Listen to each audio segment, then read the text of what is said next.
I'd like to welcome everyone here today at the joint CSRH and SPRC seminar series. I want to start by acknowledging that I am here hosting the seminar on the unceded lands of the Bidjigal people, the lands on which the UNSW Kensington campus stands, and also where I live. I would also like to pay my respects to the elders, both past and present, and extend that respect to other Aboriginal and Torres Strait Islanders, people who may be here with us today. You may also want to acknowledge the traditional owners of the land you are currently on, given you may be located elsewhere, and most of you probably are. So feel free to pop that into the chat. So today we have the wonderful Gemma Nourse presenting. So she will be drawing on interviews conducted with 50 people affected by hepatitis C. The seminar explores 3 key articulations that combine to trouble the distinction between old interferon-based treatments for hepatitis C and new direct-acting antiviral treatments, and explore ethical and political questions relating to living experiences of hepatitis C and treatment. So Gemma is a research associate at the Australian Research Centre in Sex, Health and Society at La Trobe University. Her current research focuses on hepatitis C treatment and efforts to address bloodborne virus-related stigma in healthcare. So thank you again, everyone, for joining us today, and I'll now hand over to Gemma. Hi, everyone. I'm just going to, am I able to share my screen, please? Just got some slides here.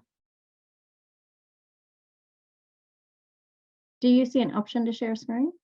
Yeah, it says that host has disabled screen sharing. Try now. Okay. Yes, perfect. Thank you. Okay. Thanks for that.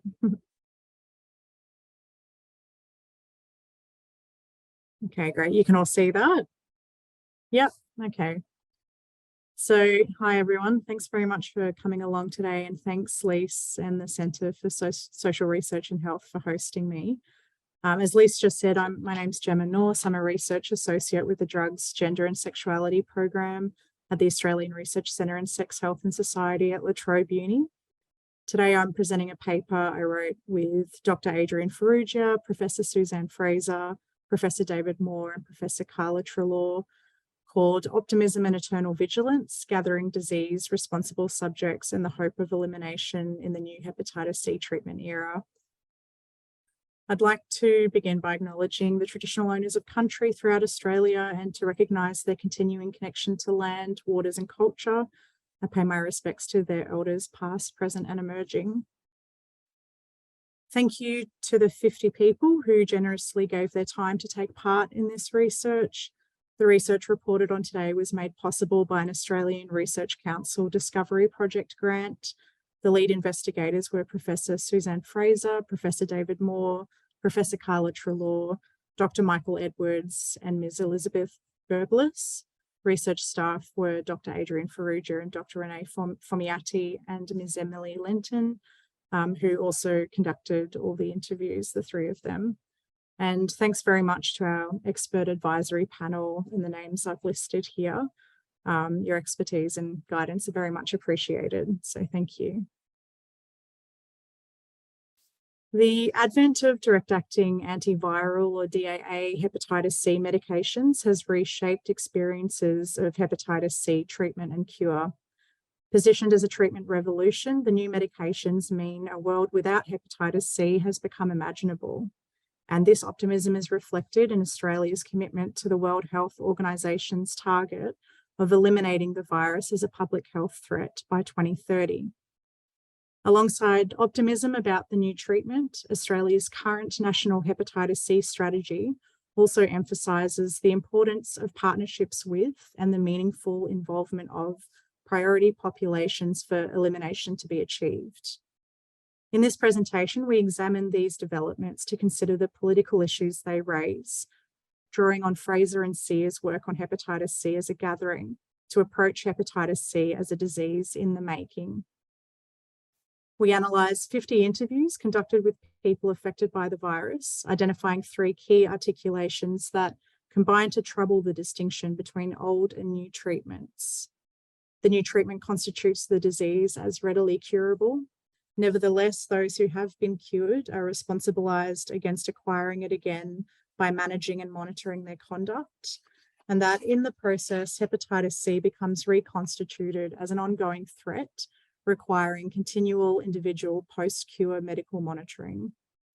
These articulations suggest that despite a discourse of novelty and change, past and contemporary experiences of treatment are not so straightforwardly distinct.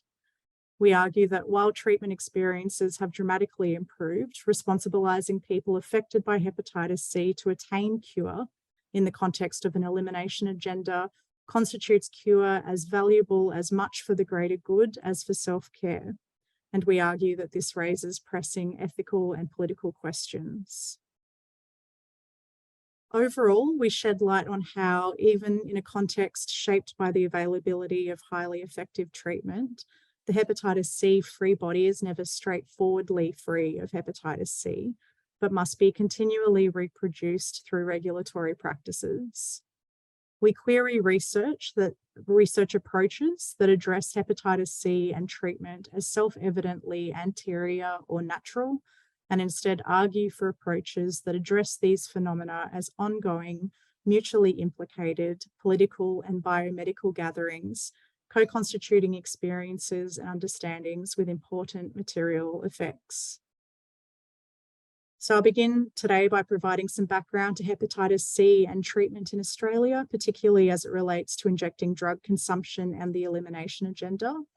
I'll then provide a very brief review of relevant sociological literature examining related issues before outlining our theoretical approach to analysis and methods taken. I'll then move to analysis organised around the three themes listed here before making some concluding remarks. So by way of background, hepatitis C is a bloodborne virus that affects the liver. Symptoms of hepatitis C include serious gastrointestinal issues and fatigue, and the disease can lead to cirrhosis of the liver, liver failure, hepatocellular carcinoma, and death. In Australia, about 130,000 people are estimated to have the virus, with transmission closely linked with injecting drug use, in that people who inject drugs comprise most new cases. This relationship has been shown to shape understandings of the disease and cure, often in stigmatizing ways. For instance, despite the overrepresentation of people who inject drugs in hepatitis C statistics in Western countries, historically, very few active injecting drug users were treated in the past. In Australia, for instance, government-funded hepatitis C interferon-based treatments were not offered to people who inject drugs until 2001, due in part to beliefs that these patients could not be relied on to complete the treatment program. Even after 2001, eligibility was contingent on rigorous psychological testing, secure housing, and for people who inject drugs, enrolment in an opioid pharmacotherapy program.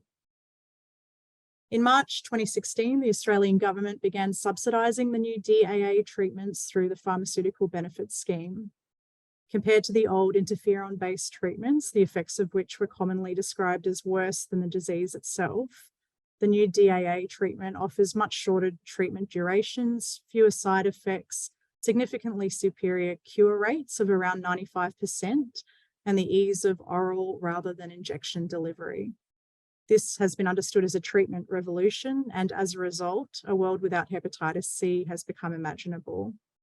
Reflecting this, Australia has committed to the WHO's target of eliminating hepatitis C as a public health threat by 2030, with elimination defined as a 90% reduction in new chronic infections and a 65% reduction in mortality compared to 2015 rates. Alongside subsidised treatment, the current 5th National Hepatitis C Strategy 2018 to 2022 emphasises the need to increase the meaningful participation of people living with and affected by hepatitis C if elimination is to be achieved. Overall, the strategy is premised on a partnership approach, characterised as requiring full cooperative efforts between affected communities, national peak organisations representing the interests of communities, and the clinical workforce, government, and researchers. Reflecting this, those with hepatitis C who currently inject drugs remain a concern for epidemiologists and others invested in the elimination agenda, as reinfection is perceived to threaten to stall elimination. Importantly, some researchers have argued that the majority of those living with hepatitis C in Australia, that is, people with a history of injecting drugs, remain hidden and disconnected from the health system, in large part due to ongoing stigma and discrimination, and that achieving the WHO elimination goals will not happen by focusing on the scale up and rollout of the new DAA treatments alone. Instead, as Henderson and colleagues argue, elimination will depend on expanding resourcing and support for peer-based approaches to hepatitis C prevention to reduce the existing barriers and improve the pathways for people who inject drugs to access testing, diagnosis, and treatment. Considering these issues together highlights several themes relating to the possibility of elimination. The first concerns the centrality of treatment uptake and compliance with the elimination agenda, the politics of which have been examined in recent sociological literature. The second connected theme is the ongoing problematization of active injecting drug use as co-constituted with hepatitis C treatment, cure, and elimination.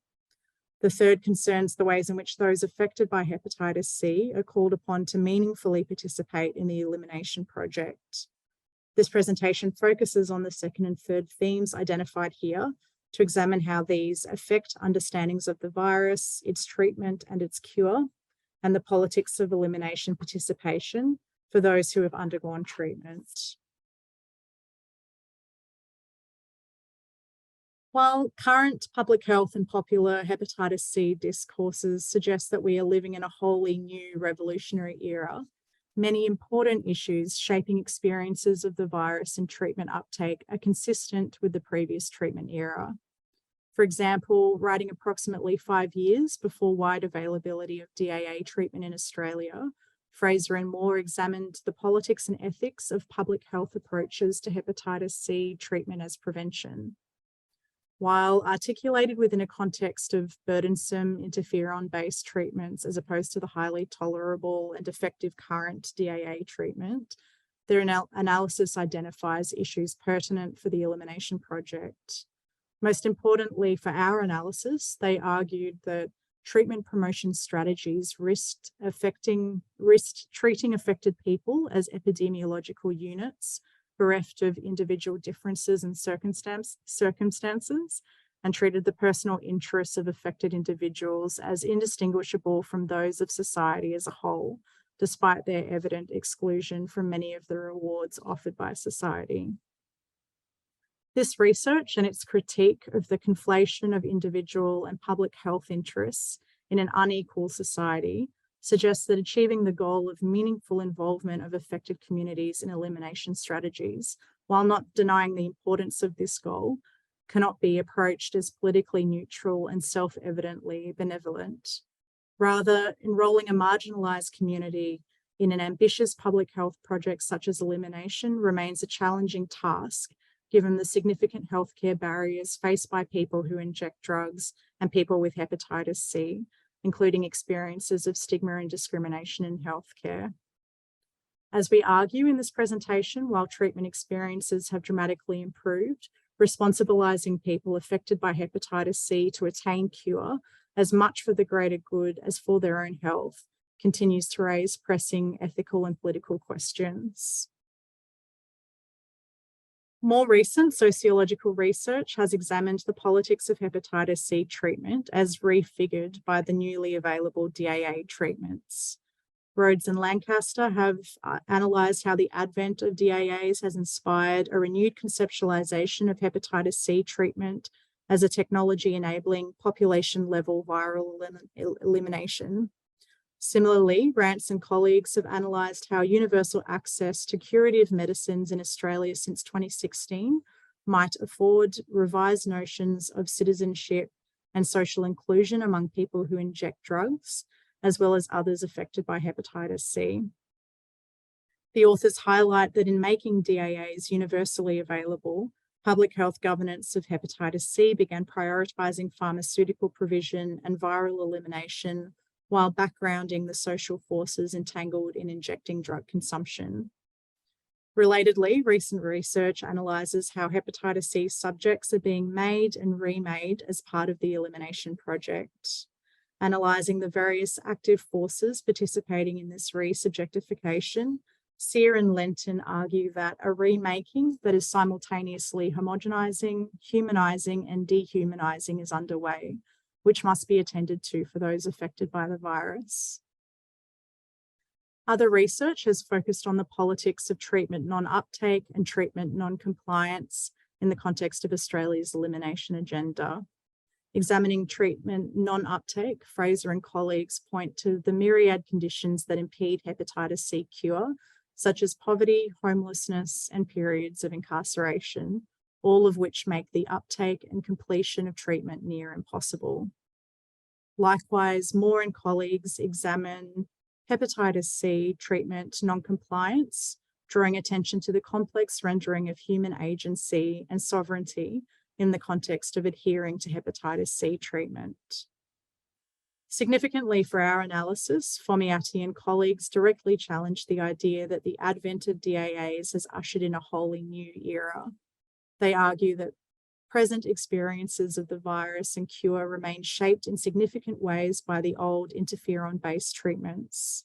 For Fomiati and colleagues, despite the promise of a redemptive cure, the ongoing significance of medicalisation and treatment for people who have hepatitis C has continued into the DAA era, and that it is this continuity in the conditions that complicates any simple claims about progress or a new era. In another article focusing on contemporary experiences of cure, Farrugia and colleagues note the risk that social and structural impediments to treatment, such as stigma and onerous treatment regimes, are forgotten in the enthusiastic rush to embrace revolutionary treatment and simple cures. They argue that even in the context of DAAs, cure is not usefully approached as the inevitable endpoint of technologies of treatment, offering instead an approach that positions cure as emerging out of conducive social and cultural arrangements. This body of work demonstrates that the issues raised by Fraser and Moore in the interferon-based treatment era remain relevant, despite the introduction of vastly more effective and less onerous new treatments. Current elimination discourse fails to recognise the ongoing need to address the many cultural and power relations and conditions, often approached as separate from or additional to elimination, but that are necessary to consider if hepatitis C elimination is to occur. A critical analysis that approaches hepatitis C and its treatment as shaped by elimination discourses requires a theoretical orientation that effectively foregrounds the social and political forces that shape the virus, treatments, and outcomes. To do so, we work with a conceptual framework developed from Fraser and Sear's book, Making Disease, Making Citizens, The Politics of Hepatitis C. They map the social and medical negotiations taking place around hepatitis C, a disease that at the time of writing was relatively newly identified and already heavily stigmatised.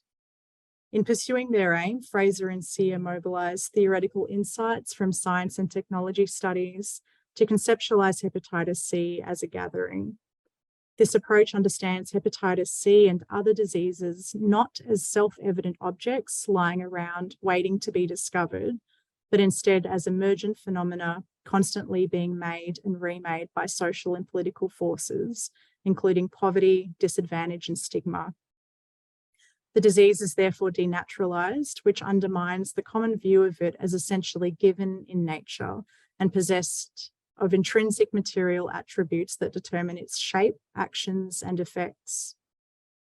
Seeing disease in this way, that is by recognising that as responses change, so does the disease itself, invites the recognition that political forces and events become a necessary way in which to try to reshape disease and ameliorate its effects. That is to say, if hepatitis C, its treatment and its effects are gathered, they could be gathered in other potentially less harmful ways. Fraser and Sear argue that the implications of the gathering for agency and responsibility have significant political utility. Quoting Latour, they argue that when hepatitis C or treatment are approached as gatherings rather than as self-evidently anterior bounded entities, they cannot be thrown at you like objects. That is, if agency and responsibility are shared in and throughout a gathering, this gathering cannot operate as a stigmatizing object or weapon to be thrown at individuals affected by it. Approaching hepatitis C elimination in this way, we can argue that it cannot be understood solely as the responsibility of those living with the virus or those providing treatment, given it gathers meaning and force through broad political and economic mechanisms and cultural associations and specific institutional and healthcare practices.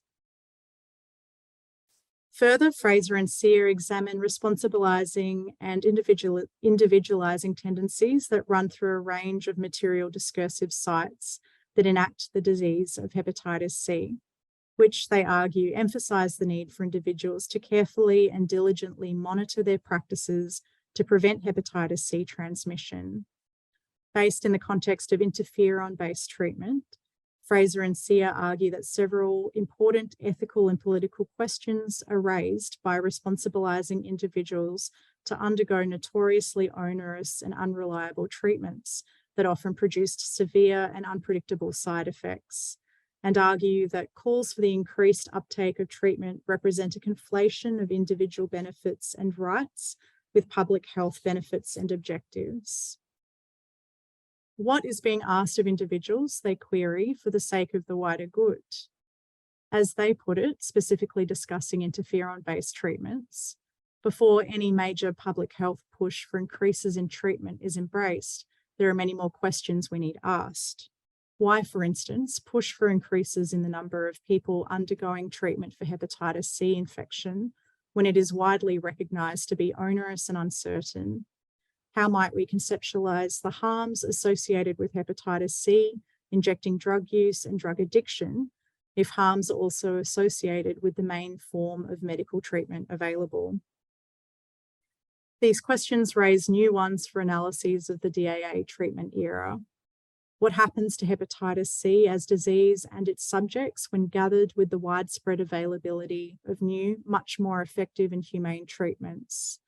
Is the subject too being made anew, or are persistent issues of stigma and exclusion reproducing past forms of subjectification?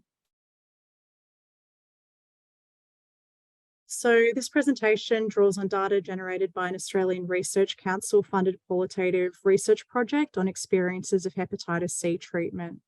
The project used a targeted data collection strategy to recruit and interview 50 people affected by hepatitis C with various experiences of treatment. Participants were recruited across Australia's two most populous states, New South Wales and Victoria. 3 research team members conducted in-depth, semi-structured interviews exploring participant experiences of hepatitis C, diagnosis, treatment, cure, and life following treatment.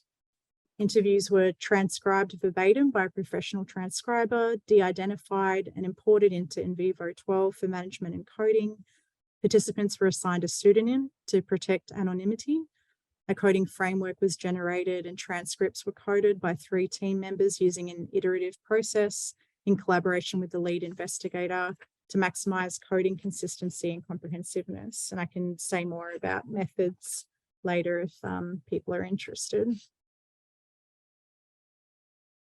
So this presentation examines hepatitis C, its nature and effects as under construction, with a particular interest in drawing out how hepatitis C is currently being gathered, with concepts of elimination, individual responsibility, and health. Is the new treatment effective, we ask, in creating a new era for those affected by the disease? In response to these concerns, our analysis identifies 3 key articulations of hepatitis C that combine to trouble the distinction between the old and new eras of treatment. First, we observe the ways in which the new treatment constitutes the disease as readily curable. Second, we note that despite this, those who have been cured remain attached to hepatitis C in that they are responsibilized against acquiring it again by managing and monitoring their conduct. Third, we note the ways hepatitis C becomes reconstituted in these dynamics as an ongoing threat to individuals and the elimination project as a whole, requiring continual post-cure medical monitoring. Analysed together, these understandings suggest that despite the focus on novelty and change in elimination discourse, past and contemporary experiences of treatment are not so straightforwardly distinct. So this first section examines the distinctions drawn by interview participants between the old and new hepatitis C treatments. In doing so, we demonstrate that the introduction of DAAs and attendant discourses of revolutionary new treatment create novel gatherings. Hepatitis C is readily curable and less threatening, and treatment as more humane than those offered in the past. As has been well documented, past treatments were extremely onerous and debilitating and unreliable in effectiveness. As one participant, Colin, who had experienced the old treatment, puts it, treatment was 6 months of fucking torture and it doesn't work. In contrast, participant accounts of the new hepatitis C treatment constituted as easy, unremarkable, and even quotidian, in many cases as a kind of magic pill. Making a direct comparison between old and new, Chris describes DAA treatment as really gentle and benign, and such an improvement on interferon and the old treatments that you would never have gone near anyway. Some of the participants had technically achieved cure of hepatitis C using DAAs before finishing the full treatment course, and their accounts constitute the newer technologies as far more efficient and powerful than the old. Gracie's viral load, for instance, had dropped to 0 after only 2 weeks of her 6-week course of treatment. And she says, and I'm thinking, holy hell, you don't even need to take this for 6 weeks, 2 weeks, and it's done. It was just amazing. And it was really amazing to look at my fresh blood and think my blood is now normal. It's no more harmful than anyone else's blood. Apart from demonstrating the effectiveness of the new treatment, Gracie's description of no longer feeling abnormal or a threat to others points to a very important issue shared between the pre- and post-elimination eras. Stigma continues to be gathered with hepatitis C and cure. Gracie describes DAA treatment as miraculous and reports no side effects whatsoever. She also compares her positive experience with the year of misery she would have faced if she'd undergone earlier treatments, which she noted only had a 5 to 10% chance of success. Harriet also describes her experience of DAAs as wholly positive, pointing to positive side effects that she understood as reflecting improved health. And she says, you put your weight back on, you get your strength back. These kinds of accounts constituting the new treatment as miraculous are common across the data set. As Gracie gestures towards, for many, being cured of hepatitis C through the new treatment also enacted a significant sense of transformation of the self and personal health. When asked what DAA treatment was like, Steve, for example, draws a direct comparison between meanings associated with hepatitis C before and after the advent of DAAs. And he says, once upon a time, you were stuck with hepatitis C. Like, there was no cure for it and now there is. So that's really good. And it's really uplifting to me that you can clear this now. And you don't have to worry about infecting your loved ones, relatives or friends. So it's a good thing. Steve's account emphasises the way meanings given to the disease shift as events, technologies, and discursive contexts change. In this way, Steve indicates how, for some, the introduction of DAAs has reshaped hepatitis C or gathered it anew. Formerly a disease you were stuck with, hepatitis C is now readily cured by a new benevolent medicine. However, as with Gracie's response earlier, Steve's demonstrates that hepatitis C itself is still gathered in familiar negative terms, in that until cure, he thought of himself as a danger or threat to family and friends, despite the relative difficulty of casual transmission. In these ways, hepatitis C stigma is shown to persist across both old and new treatment eras. Despite the constitution of hepatitis C treatment as easy, painless, and side effect free, many participants who had been cured nevertheless expressed an ongoing connection to the disease, in that they reported harbouring a feeling of responsibility not to reacquire it.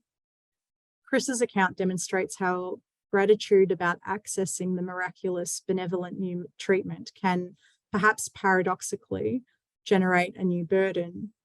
He says, just to be able to do something about it and get rid of it is fantastic. I'm really pleased. I'm so happy. I hope I don't get it again. I will try hard not to get it again, a different type or different strain of it. Rather than being reassured by successful treatment and cure and the awareness that should he reacquire the disease, it could be easily cured, Chris and many others emphasise a fresh responsibility, the responsibility to avoid reinfection. Notably, these accounts also suggest that for some, cure offers the possibility of a new normal life and an identity not mired in the stigma that shapes life with hepatitis C. As we explore in more detail in the following section, many participants described their experience of cure in similar terms, as initiating a change or transformation in their sense of self, lifestyle, and practices. While this optimism can be acknowledged as in many ways positive, our analysis demonstrates that while hepatitis C is now constituted as readily curable, its meanings and the experiences associated with it are still gathered in familiar, often burdensome ways. The stigmatization of hepatitis C and the need to cure a compromised body and subject, and thus ameliorate the perceived threat posed to others, remain.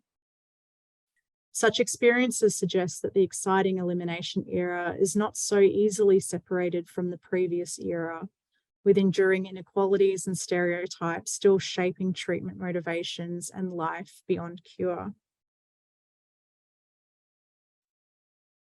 As we've argued, even in a context of fully subsidised, universally available, highly effective treatment, experiences of cure are shaped by enduring notions of individual responsibility, in particular the responsibility not to reacquire hepatitis C.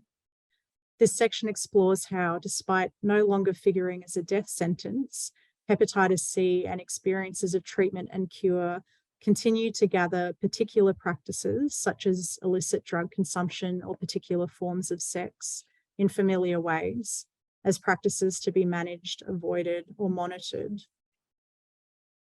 Dave's account illustrates this overall tendency among the interview participants. He describes celebrating his successful treatment experience by saying that it wasn't a surprise, but it was a celebration that I'd actually been cured of Hep C. And I thought, okay, I've gotten rid of it. You know, I was thinking about how to catch it and how not to catch it. So I went with that, how to not catch it.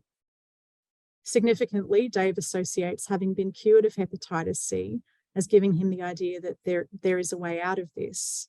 And he says, I don't want to be a downer on drug using, but cure inspired a change of lifestyle for me. So yeah, getting rid of Hep C and putting down the IV drug use has greatly changed my life. Harriet, who'd undergone both the old and new treatment and had been cured of hepatitis C with DAAs, constitutes a similar appreciative and redemptive narrative of cure. And she says, when I did the second treatment and was cured, I felt like I had a second chance at life. I was so happy. Likewise, Julia draws a comparison between her life and illicit drug consumption before and after having been cured. And she says, I feel like a lot of my earlier addiction felt partially suicidal, like it felt very risky, very, I don't care if I live or die when I'm doing all this really hardcore stuff. And in the back of my mind, there was still this sense of, okay, I've got this Hep C living in my blood and it might kill me. I might die early because of this. So to lose that has also given me back a sense of, wow, I might actually live to 80 or 90 years of age now. What am I going to do with that? What am I going to do with the next 40 years? Yeah, so cure did give me that back. Rohan, who is HIV positive, describes his approach to post-cure medical monitoring and checking that he has not reacquired hepatitis C as dependent on other practices. He says, every time I have a sexual health test, I get a Hep C test. And so usually it's mostly based on my behaviors. If I haven't been having sex and injecting drugs, then I'll postpone those tests until a time where I have been having sex and injecting drugs, or otherwise every 6 months when I have my HIV bloods anyway. Given that hepatitis C is being remade as a disease readily cured via a new, more tolerable and effective treatment, it might be surprising that participants articulate such a strong aversion to reacquiring the disease, prompting renouncement of drug injecting and other practices understood as risky. These accounts demonstrate that even in a context of easy cures and ambitious new public health agenda, many familiar forces that gather hepatitis C and constitute the possibility and meaning of cure remain consistent. They also recall Latour's observations about simplistically anterior bounded entities, here treatment or cure, that can be thrown at you like objects, implying certainty, responsibility, and moral force. Instead, we propose that hepatitis C and treatment are better understood as gatherings in which agency, responsibility, and causation are conceptualized as shared. They are gathered with understandings of the disease and its cure. Experiences of hepatitis C and cure remain entangled with notions of being a threat to others, a compromised body and subject, issues that are clearly not readily resolved through biomedical cure alone. In addition, some participants described encounters with health professionals following cure, indicating that they faced direct messaging encouraging a shift in the health practices described just earlier. Rod, for example, reports receiving familiar advice from a health clinician who told him to stay clean, eat healthy food, don't drink. Evidently, while hepatitis C is now easily cured, vigilance is still required. Likewise, when asked if she has thought much about hepatitis C since completing the old interferon-based treatment, Rebecca responds, just to make sure, every 6 months I get a test. But other than that, I don't think about it much. These accounts demonstrate that although newly refigured as readily curable, hepatitis C remains, as in the past, a disease that demands ongoing attention and monitoring of individual conduct. Given hepatitis C continues to be gathered with injecting drug consumption and stigma, even those who have been successfully cured of it must continually and iteratively work to maintain the hepatitis C-free body. This suggests important ways in which the issue of meaningful involvement of affected populations enacts a specific politics, a potentially onerous one of permanent vigilance, especially if elimination is to be made possible. So as indicated in the previous section, many of the participants in this research spoke about the need for ongoing post-cure monitoring. For some, this involved returning to clinics every 3 to 12 months for blood tests and liver screenings due to cirrhosis of the liver as a result of having had hepatitis C, or for ongoing blood monitoring. In this final section, we examine cure not as a final endpoint resulting in a hepatitis C-free life, but a gathering made through ongoing medical monitoring for chronic conditions or out of fear that the hepatitis C would re-emerge. Several participants expressed concerns about hepatitis C reappearing despite having been cured of the virus. During a discussion about the terms cleared and cured, Rohan, for example, describes the meaning for him of the ongoing presence of antibodies in his blood. He says, I'm always going to have Hep C antibodies in my body as well, even though I haven't got an active virus. So yeah, like I've been cured of the virus, but like I haven't. Amelia expresses a similar ambivalence about cure when asked about her goals for undergoing DAA treatment. She replies, exactly to be where I'm at now, cured. Not cured, but you know what I mean. Not to be Hep C active, I guess I would say. Here, perhaps due to her ongoing, if occasional, injecting drug use and the potential presence of antibodies post-cure, Amelia is left with a sense that she is not yet, or never will be, fully cured. Many others articulated a sense that despite undergoing treatment and cure, hepatitis C remained dormant in their bodies and could spontaneously reappear, troubling understandings of themselves as fully cured. Suggesting a different kind of worry or uncertainty, Sean describes the way the effect of DAA treatment was relayed to him by medical professionals, suggesting a lack of clarity about the relationship between cure and reinfection. And he says, I might have understood it wrong, but they just kind of said, you can always get hepatitis C. It's not a cure, it's just a treatment, to get rid of it. Here, Sean means that the treatment does not produce immunity. Hepatitis C remains an ongoing threat, and treatment, even when successful, never completely cures people of the responsibility to manage potential reinfection.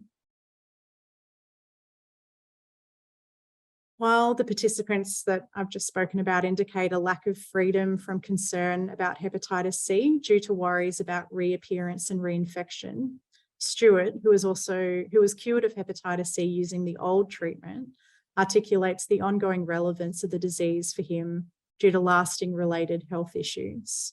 He says, when I think of it, I think, yes, I got rid of it, but I'm aware of my liver. The state of my liver is not great. And with cirrhosis, I've got some portal hypertension as well. And so every second year I go and have a gastroscopy and they check out if I've got any viruses. And I know I've got gastritis pretty much all the time. That weighs on me a bit. I'm 46 and I'd like to be around for as long as I can. And I just want to make sure I do everything I can to get as much out of it as I can and be around for as long as possible. But yeah, I don't think about Hep C, but I think about the lasting impact it's had on my body. Stuart's account demonstrates that given the intensive medical monitoring sometimes required post-treatment, cure is not a singular all-solving biomedical state. Rather, the wellness associated with cure emerges here as continually managed, gathered with individual vigilance, the threat of reinfection and ongoing medical engagement. While most participants had similar accounts of regular and sometimes intensive ongoing monitoring, some said that they had not kept up with the expected post-cure regime. When Mem is asked if she ever thinks about hepatitis C since successfully undergoing DAA treatment, she responds in the following way. Okay, so since I've had the test and got a negative result back, I've somewhat forgotten about getting anything else done about Hep C, about my liver, doing a checkup. Now, that's probably not okay because you somewhat need to follow up and just keep an eye on things. There's a lot of relief that it's done and that it got cured, but then I do have in the back of my mind that I do have to step up and still take on these extra tests.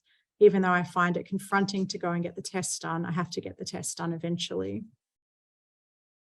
These comments suggest that despite a discourse of novelty and change, past and contemporary experiences of treatment are not so straightforwardly distinct. As we've argued, the promise of cure cannot be understood to simply resolve hepatitis C for individuals, especially when the possibility of epidemiological elimination is embraced and reinfection is heavily negatively freighted.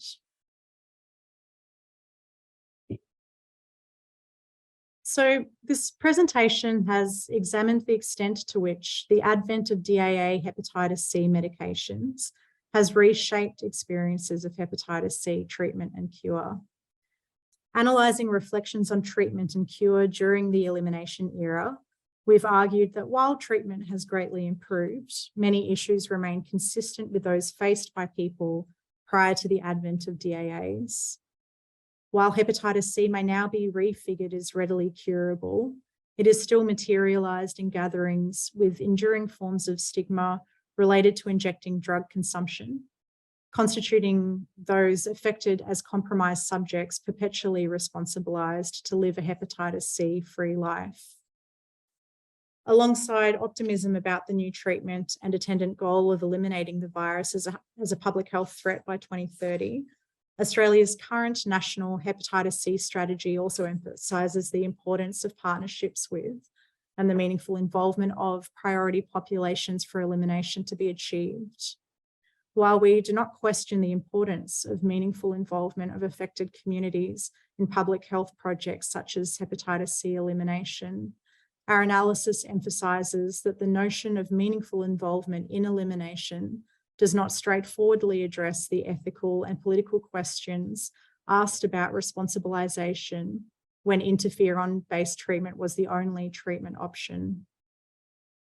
Given the continued sense of responsibility for people cured of hepatitis C, for example, it may be important to think beyond the 2030 elimination goal itself and heed calls to incorporate other ambitious goals that gather the virus and treatment in familiar ways such as decriminalisation, poverty reduction, and addressing the stigmatisation of drugs. Indeed, notions of meaningful involvement developed with priority populations may require direct engagement with issues of responsibilisation for effective partnerships to be developed. We've argued that even in a time when hepatitis C is newly configured as readily curable, it continues to be gathered with enduring issues such as stigma, individual responsibility, and threat, such that cured individuals must remain eternally vigilant to maintain their cure and therefore contribute to and help maintain the goal of elimination. In other words, the threat of hepatitis C and the ongoing management of the hepatitis C-free body is commonly thrown as an object at affected individuals.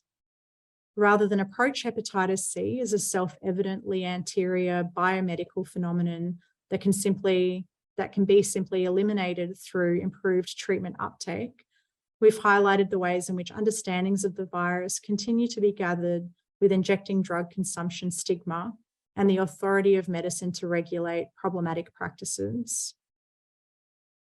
In doing so, we argue that the excitement about and rush to elimination must not neglect important issues regarding the politics of the hepatitis C subject and reduce individual benefits to a biomedical cure alone. While the politics of this dynamic were perhaps more evident in the interferon era due to treatment being so clearly demanding and debilitating, these issues remain relevant and we would argue are at risk of being occluded in the current era of miraculous DAA treatment. In closing, we call for an understanding of hepatitis C cure as an ongoing, mutually implicated political and biomedical gathering that co-constitutes experiences and understandings with important political and material effects. Despite discourses of novelty and change and the introduction of promising new treatment, hepatitis C elimination is not purely biomedical. As ever, it involves the regulation of stigmatized practices such as injecting drug consumption and promotes values of highly individualized and responsibilized conceptions of health, especially when gathered with population-level public health agendas and goals. Okay, thank you very much. These are some references. Thanks. That was fantastic. Thank you, Gemma. Thanks everyone for coming. Do you want to stop screen sharing and we can do some questions? I'm going to try and figure out how to do this. Yes. Sure. Stop. Okay. Excellent. I see a lot of clapping hands. Wonderful. I'm really struck at how well you've highlighted, not how well you've done it, but how highlighted it is our elimination goals and how much we forget about the people involved in that and their experiences and how critical that is to efforts, the public health efforts in understanding the social and well-being of the people involved and affected by hepatitis C. So thank you. I'm going to toss out to anyone. Does anyone have any questions?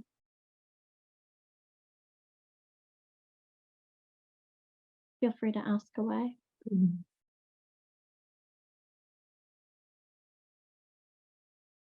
I will go ahead and ask if no one has a question.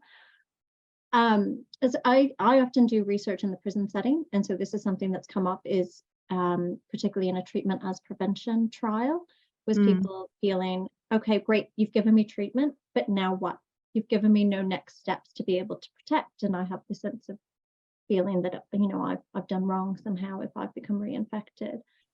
Yeah. What are your thoughts on,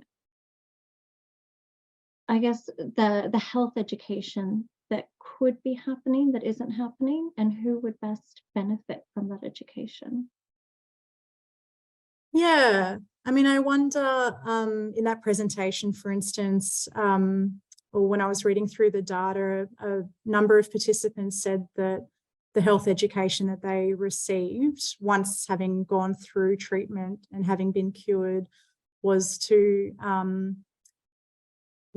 stop using drugs, stop injecting drugs, and to stop drinking and eat healthier. Which, I mean, as we sort of say in this paper, the majority of people affected by hepatitis C have a history or are current injecting drug consumers. But I suppose, in terms of, I mean, I suppose maybe part of it, I'm just thinking on the spot here, is like, if people do choose or do continue to inject drugs, I suppose there may be a risk of being reinfected. But maybe there's a way to kind of consider that.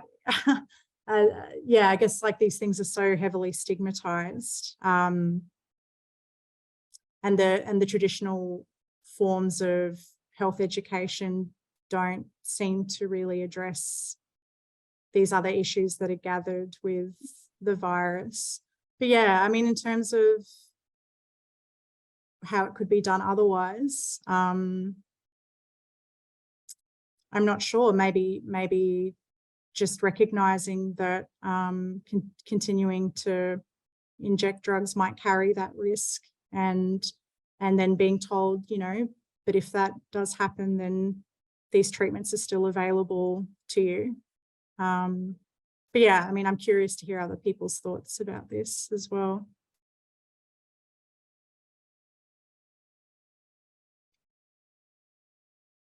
Does anyone else have any thoughts they'd like to chime in with on that? Doesn't that go back on the way that treatment was at the start, and to see the change of that new drug that's changing the lives? But it's depending on that practitioner or that specialist that understands that there is a better drug out there for those with Hep C. But how much does that practitioner know about it? It's like, I think it's like rolling the dice. It's, there's maybe some know about it and some don't, to help the people that are infected with Hep C. I just thought I'd put that out there. Thank you. Kylie? Yes, thanks, Gemma, and congratulations and to your co-authors as well. I'd like to pursue this question of responsibilizing a little more, because I think it is a really terrible thing that people feel responsible for not reinfected. And I know that there is a really broad variety of experiences with treatment and prior to treatment, and that some of the burden of responsibilization has been imposed on people by healthcare workers, and in some cases it just sort of comes from a sense of, I guess, maybe unworthiness. The stigma has kind of permeated, and that people feel like they don't deserve it, or if they need it again, then they don't deserve it a second time. So we've heard some things from bureaucrats and policy stakeholders about how that could be mitigated, how that kind of trend could be corrected, and one of them has been, just to kind of make an analogy with the flu, like people that have been reinfected with the flu, and so I don't deserve another flu shot. So to kind of bring it more into line with treatments is treatments, and sometimes people never mind.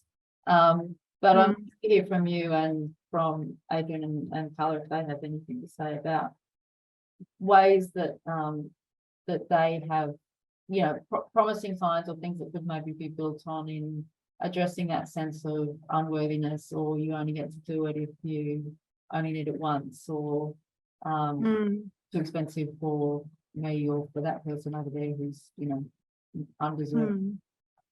So what's going on that's a good news story in this space that we can build on?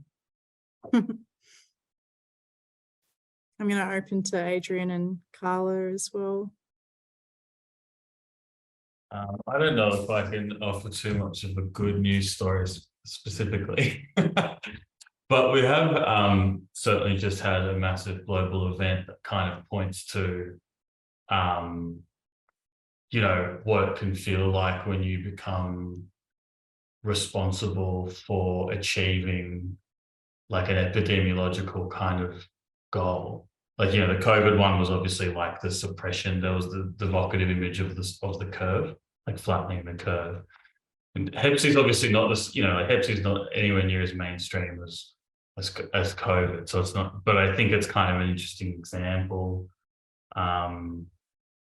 of like, you know, it's like responsibilization, but without necessarily, you know, and there's also complexity in, you know, different groups felt it in different ways, but responsibilization without necessarily the full targeting on like a stigmatized group, which is what happens with like a lot of the other, you know, like, you know, Hep C and all sorts of other things. So I guess maybe there's some lessons there about responsibilization that come from that, but I know I'm not really answering the question. Like, I don't know, like what the good news or what those lessons even are, but maybe they're there.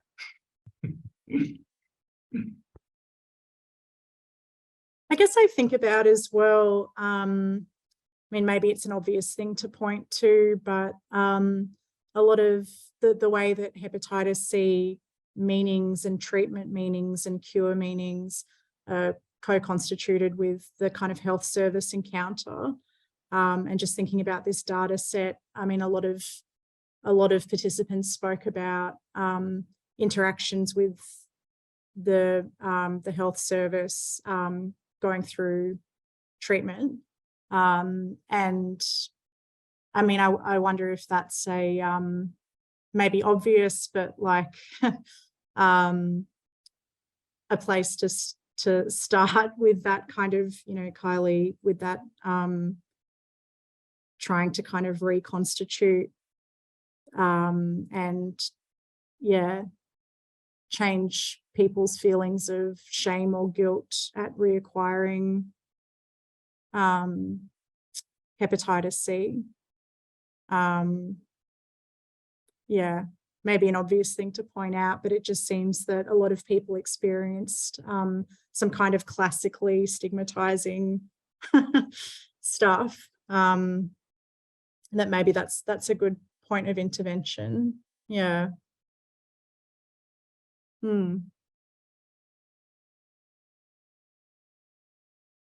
Sounds like there's some more work to be done in this space. Yeah. Yeah. That was a really wonderful talk today. Thank you so much, Gemma. Thanks so much for having me. Yeah, thank you. Thanks for coming.